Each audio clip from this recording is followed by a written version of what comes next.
مرنے کے بعد زندہ ہونے سے کیا مراد ہے؟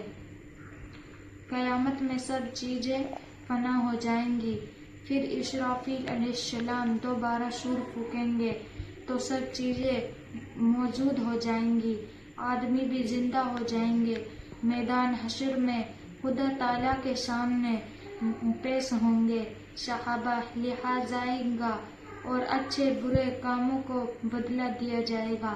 جس روز یہ کام ہوں گے اس دن کو یوم حشر یعنی جمعہ کہنے کا دن ہے، یوم حشرہم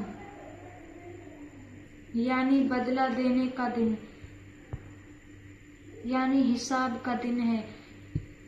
ایمان مزمل میں جن 7 چیزوں کا ذکر کرتے ہیں ان میں سے اگر کوئی 2 یا باتوں کو نہ مانتے تو وہ مسلمان ہو سکتا ہے؟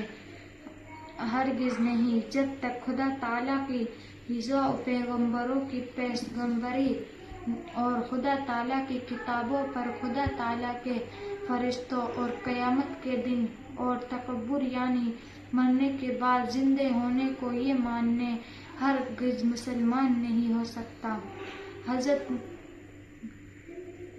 پیغمبر صلی اللہ علیہ وسلم نے 5 چیزوں پر اسلام کی بنیاد بیان فرمائی ہے اور ان میں فرشتوں اور خدا تعالیٰ کی کتابوں اور قیامت اور تکبر وغیرہ کا کوئی ذکر نہیں ہے۔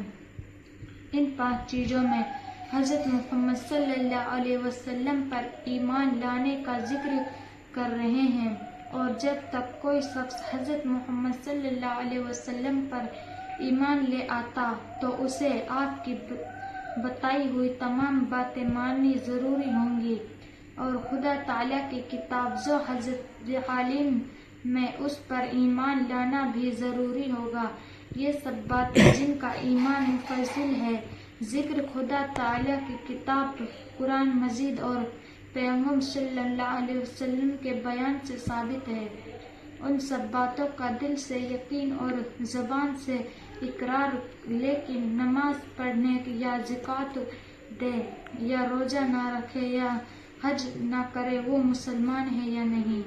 ہاں مسلمان تو ہے لیکن سخت گنہگار اور ہدایت اللہ کا نافرمان ہے۔ ایسے شخص کو یاسر کہتے ہیں۔ یہ لوگ اپنے گناہوں کی سزا پا کر خیر میں جھگاڑ پائیں گے۔ اسلامی اعمال سے کیا مراد ہے؟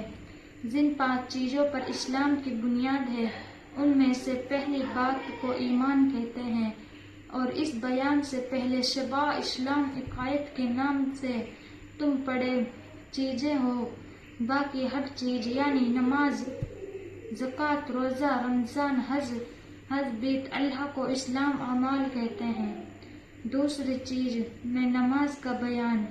نماز کسے کہتے ہیں؟ نماز اللہ تعالیٰ کی عبادت اور بندگی کرنے کا ایک خاص طریق ہے جو خدا تعالیٰ نے اور اس کے پیغمبر محمد صلی اللہ علیہ وسلم نے بندوں کو سکھایا ہے۔ نماز پڑھنے سے پہلے کن چیزوں کی ضرورت ہے؟ نماز پڑھنے سے پہلے 7 چیزوں کی ضرورت ہے جن کے بغیر نماز نہیں ہو سکتی۔ ان چیزوں کو شرائط نماز اور فرض کہتے ہیں۔ وہ 7 چیزیں جو نماز سے پہلے ضروری ہیں کیا ہیں؟ اول، بدن کا پاک ہونا، دوسرے، کپڑے کا پاک ہونا، تیسرا، جگہ کا پاک ہونا، چوتھا، شطر کا چھپانا، پانچواں، نماز کا وقت ہونا، چھٹا، قبلے کی طرف منہ کرنا، ساتواں، نیت کرنا۔ بدن کے پاک ہونے سے کیا مراد ہے؟ بدن کے پاک ہونے سے یہ مراد ہے کہ بدن پر کسی قسم کی نجاست یعنی پلیدی نہ ہو۔ دخات کی قسمی ہے۔